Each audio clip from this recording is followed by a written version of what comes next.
हिमाचल प्रदेश विधानसभा में विधायकों के वेतन भत्ते और पेंशन से जुड़ा संशोधन विधेयक 2027 पारित हो गया।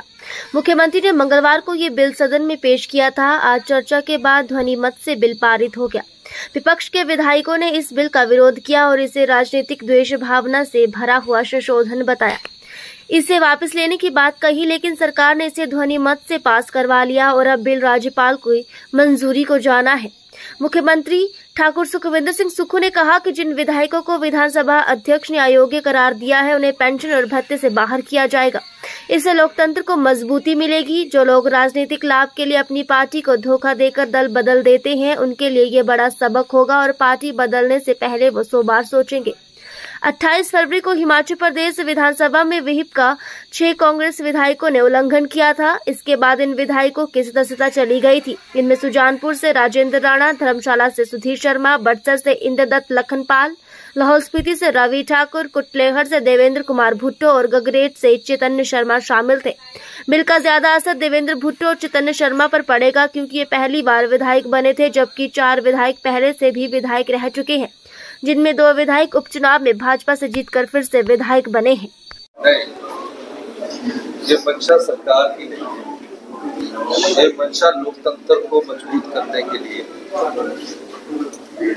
लोकतंत्र में समय समय के अनुसार, परिस्थितियों के अनुसार परिवर्तन होता रहता है।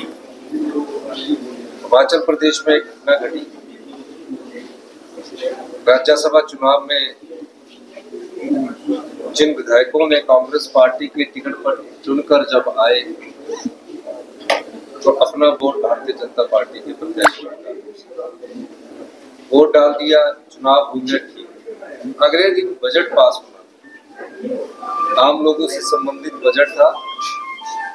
जब बजट पास करने के वक्त वो अंदर तो आए, लेकिन जब बजट पास करने के वक्त वो अपसेट हो गए और उसके बाद वो हेलीकॉप्टर से उड़कर चले गए।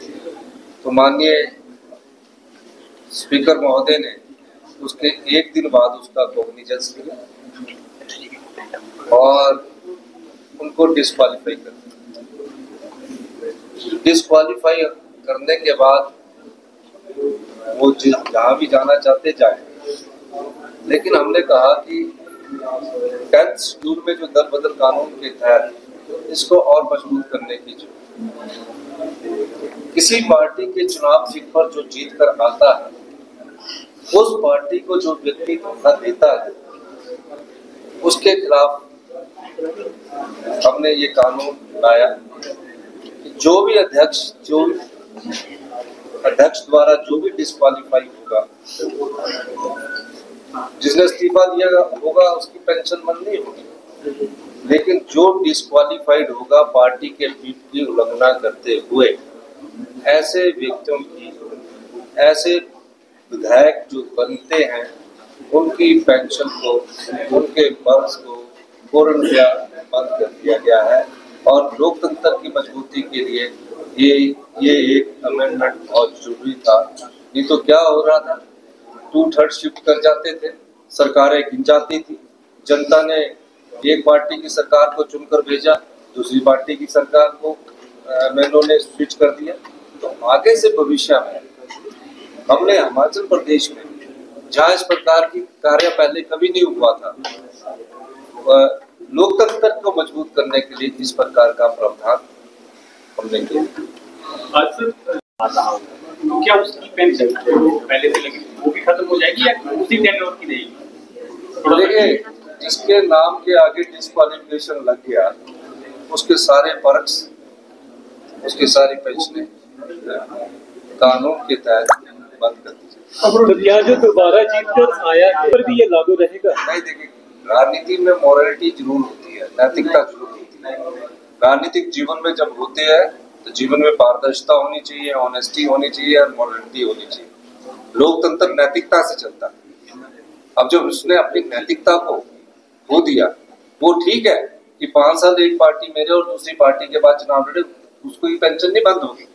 जो पार्टी को धोखा देगा, जो पार्टी को धोखा देगा, जो पार्टी को बीच में आकर जब व्हिप जारी किया जाता है ऐसे समय सरकार को गिराने की कोशिश करेगा, ऐसे विधायकों को जिनको स्पीकर डिस्क्वालीफाई करेगा, हो सकता है कई बार वो इस्तीफा दे दे, डिस्क्वालीफिकेशन ना करे। अगर स्पीकर ने डिस्क्वालीफाई नहीं किया होता तो नहीं पेंशन बंद होती। तो डिस्क्वालीफाई जो विधायक होंगे स्पीकर के द्वारा जो किए जाएंगे या कोर्ट ऑफ लॉ के द्वारा जो भी कोई विधायक पार्टी को धोखा देने के संदर्भ में डिस्क्वालीफाई किए, उनकी पेंशन और पक्ष बंद कर दिए। जो सर हिमाचल जो ये कानून लेकर आया, आपको लगता है इससे फर्क पड़ेगा? और वो नेता जो दूसरे राजनीतिक दलों में अपने स्वार्थ के लिए चले जाते हैं, उनका रुकना होगा? देखिए, जब एक पार्टी को 5 साल के लिए किसी व्यक्ति को चुनकर भेजा जाता है, उस व्यक्ति ने उस पार्टी का टिकट लिया होता है, उस पार्टी के चुनाव चिन्ह पर जीत कर आता है, उस पार्टी की सरकार बनती है, उस पार्टी के बजट से वो अपसेट हो जाता है और उस पार्टी के बजट से वो सरकार को गिराने की कोशिश करता है। अपनी व्यक्तिगत छवि के कारण नहीं जीता, वो पार्टी की विचारधारा और पार्टी के चुनाव चिन्ह के कारण जीता और फिर पार्टी को धोखा देता है। फिर अध्यक्ष महोदय उसका केस सुनते हैं, अध्यक्ष महोदय उसको डिस्क्वालीफाई कर देते हैं, उसके बाद डिस्क्वालीफिकेशन के बाद वो दोबारा चुनाव लड़ते हैं। दोबारा चुनाव के बाद कांग्रेस की फिर 40 विधायकों की 40 विधायक हो जाते हैं। पर ये नहीं कि मैं पार्टी की मेरा मॉरल कोई नहीं है, मैं पार्टी को धोखा देता रहूं, कोई बात नहीं, मेरे को पेंशन भी मिलती रहे, पक्ष भी मिलती रहे और मैं तो धोखा देके एक बार विधायक बन गया और मेरे पैसे भी मिलने चाहिए। इन सब चीजों पर ये विधेयक वो पूर्ण विराम लगा रहा है। सर क्या जो भी धनबल के प्रयोग से सत्ता को छोड़ते हैं, किसी पार्टी को छोड़ते हैं, उनके मॉरलिटी तो है। राजनीति में नैतिकता बहुत बड़ी चीज है और इस नैतिकता और 10th शेड्यूल को मजबूत करने के लिए ये प्रदेश ने एक बिल है। सर आपको लगता है कि देखिए, इंटेंट हमारी साफ है। देश में 75 साल से जीवांत लोकतंत्र है। इस जीवांत लोकतंत्र में की मजबूती के लिए हमें इस प्रकार की अमेंडमेंट लानी पड़ी है। कुर्सी आती है, कुर्सी जाती है, मुख्यमंत्री आते हैं, मुख्यमंत्री जाते हैं, लेकिन भविष्य में जिस पार्टी के चुनाव चिन्ह पर जो जीत कर आए वो विधायक कभी किसी पार्टी को धोखा न दे, इसके पीछे असली मंशा वो। सर कुछ विधायक उसको आप थोड़ा सा पढ़िए ना, थोड़ी तो आप में भी तो पढ़ना चाहिए ना।